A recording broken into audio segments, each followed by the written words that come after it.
দিনের ঝান্ডা সমুন্নত করেই আমাদের যাত্রা থামবে হয়তো শাহাদাত নয়তো খেলাফত ইনশাআল্লাহ। খেলাফত প্রতিষ্ঠার যে আওয়াজ পৃথিবীর দিকে দিকে উচ্চারিত হচ্ছে, সে আওয়াজ বাংলার জমিনের খেলাফতের এই আন্দোলনকে চূড়ান্ত গন্তব্যে পৌঁছাবে ইনশাআল্লাহ। প্রাণপ্রিয় তৌহিদি জনতা, বিভিন্ন স্তরের ধর্মপ্রাণ মুসলমান ভাই ও বন্ধুগণ, ছাত্র বন্ধুগণ এবং প্রিয় এলাকাবাসী, আল্লাহ পাক রব্বুল আলামিনের শুকরিয়া আদায় করি।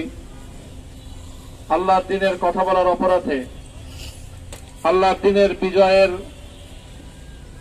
ঝান্ডা এবং কেতন উড্ডীন করার প্রত্যয় ব্যক্ত করার অপরাধে, আল্লাহর জমিনে আল্লাহর দ্বীন প্রতিষ্ঠার আন্দোলনের অপরাধে আমরা অনেক ভাই কারারুদ্ধ হয়েছিলাম। পর্যায়ক্রমে সকলেই আলহামদুলিল্লাহ জিন্দানখানার লৌহ প্রাচীর ভেদ করে মুক্ত জীবনে ফিরে এসেছেন। সর্বশেষ আজ আমার মুক্তির মধ্য দিয়ে 2021 সালে হেফাজতে ইসলাম বাংলাদেশ এবং এদেশের আলেম সমাজের উপর ইতিহাসের অন্যতম এক গভীর ষড়যন্ত্র এবং চক্রান্ত নির্যাতনের যে স্টিমরোলার পরিচালনা করা হয়েছিল, তার আজকে একটি প্রাথমিক অধ্যায়ের পরিসমাপ্তি ঘটল।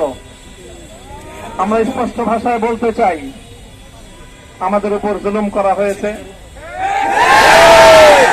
আমরা নির্যাতিত, অন্যায়ভাবে আমাদেরকে কারারুদ্ধ করা হয়েছে, বুলেটের আঘাতে আমাদের ভাইদেরকে হত্যা করা হয়েছে। আমরা যখন আমাদের সন্তানদের লাশ এবং তাদের রক্তমাখা বুলেট বিদ্ধ সেই মরদেহকে সামনে রেখে আমরা যখন আমাদের ন্যূনতম প্রতিবাদটুকু উচ্চারণ করতে গিয়েছি, তখন আমাদেরকে কারারুদ্ধ করা হয়েছে,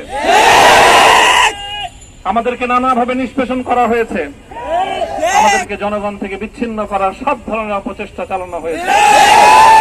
আমি আজ এই মুহূর্তে আমার এই মুক্তি উপলক্ষে আমি বলতে চাই, আমাদের উপর জুলুম করা হয়েছে,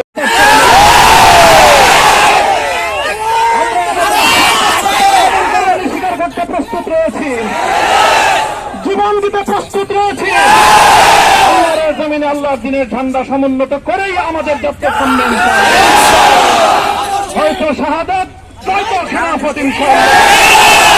জমিনের খেলাফত প্রতিষ্ঠার যে আওয়াজ পৃথিবীর দিকে দিকে উচ্চারিত হচ্ছে, সে আওয়াজ বাংলার জমিনের খেলাফতের এই আন্দোলনকে চূড়ান্ত গন্তব্যে পৌঁছাবে ইনশাআল্লাহ।